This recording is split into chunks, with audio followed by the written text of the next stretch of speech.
কাল সন্ধেতে একটা নতুন পার্লারে গেছি। দুটি মেয়েই অপরিচিত। একটি মেয়ে এগিয়ে এসে আইব্রো প্লাগ করতে শুরু করলো। একটা আইব্রো হবার পরেই মেয়েটির ফোন এলো। মেয়েটি ফোনটি ধরেই আঁতকে উঠে কাঁদতে শুরু করলো। আমরা জোনা চারেক মহিলা ওর দিকেই তাকিয়ে আছি। কি হলো? বোঝাই যাচ্ছে কোনো খারাপ খবর। পার্লারের একজন এমপ্লয়ি ওকে জিজ্ঞেস করলো, এই পিউ, কি হয়েছে, কাঁদছিস কেন? পিউ বলল, ওর মেয়ের নাকি বাড়াবাড়ি হয়েছে। সকালে জ্বর দেখেই বেরিয়েছিল মায়ের কাছে রেখে। এখন ওর দাদা কল করে বলছে মেয়ে কেমন একটা করছে। মাত্র বছর 2 বয়স মেয়ের।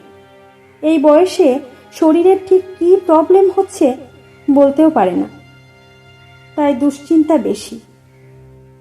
পিউ রেডি হয়ে নিল কাঁদতে কাঁদতেই। এমপ্লয়ির নাম দীপালি। সে বয়সে পিউর থেকে বড়।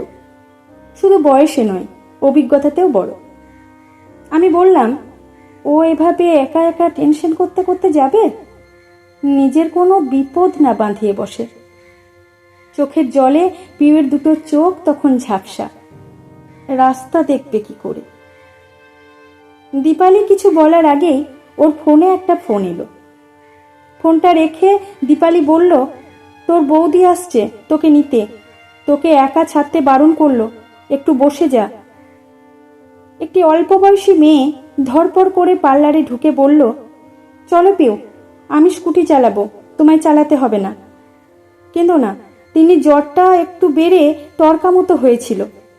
আমি মাথাটা জল দিয়ে ধুয়ে দিয়েছি। তোমার দাদা ওকে ডাক্তারের কাছে নিয়ে গেছে। বারণ করলাম তোমায় ফোন করে টেনশন দিতে, কিন্তু শুনলে তো? তোমার দাদাও তো অতিরিক্ত টেনশন করে।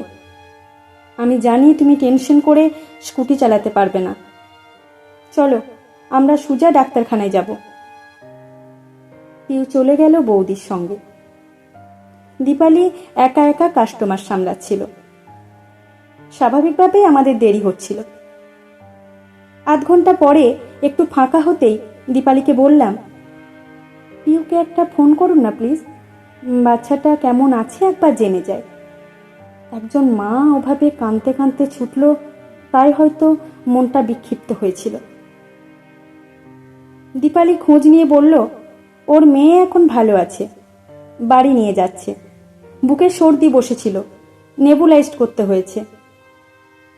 কথায় কথায় দীপালি বলল, আমি জানতাম ওর বৌদি যখন আছে চিন্তা নেই। কি বলবো দিদি ভাই, অমন মেয়ে লাখে একটা পাওয়া যায় না। পিউকে শ্বশুরবাড়িতে মারধর করত। ওর বিধবা মা রোজই বলতো একটু মানিয়ে নিতে। তারপর বছর 1.5 আগে ওর দাদার বিয়ে হলো। বিয়ের পর ওই 24 বছরের মেয়েটা এসে নিজে গিয়ে ননদকে আর তিন্নিকে নিয়ে চলে এলো বাপের বাড়ি। পরিষ্কার জানিয়ে দিল ও আর ফিরবে না। ওর দাদাকে বলেছে, লজ্জা করে না আমায় আদর করতে?